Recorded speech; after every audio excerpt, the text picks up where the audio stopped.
Have you read Romans 4? Paul has sufficiently exposed and addressed our sinful nature. All of us have sinned, and none of us are righteous. We need the gift of grace, of the grace of God.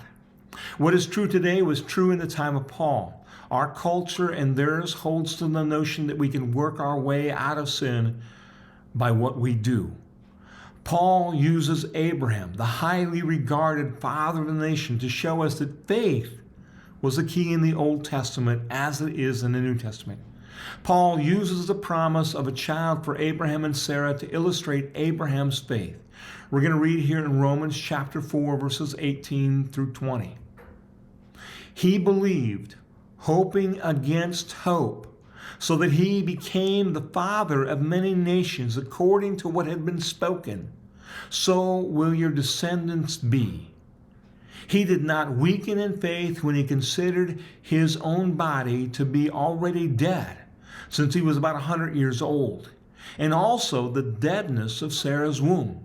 He did not waver in unbelief at God's promise, but was strengthened in his faith and gave glory to God. God speaks the promise to a man and woman well beyond the time when they should have children. Sarah, Abraham's wife, has never given birth. They have tried, but still no child. They have given up on the idea. God speaks.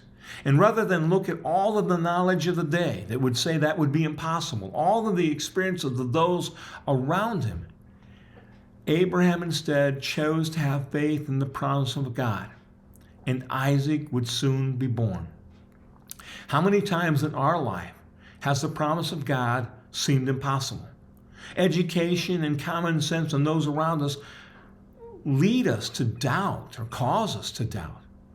I pray that this real life illustration Paul uses would help us to throw off the doubt and forge ahead in faith, to replicate the very thing that Abraham did, to see that the impossible with man is possible through God, to see the losses our own efforts gain can become victories through faith in God.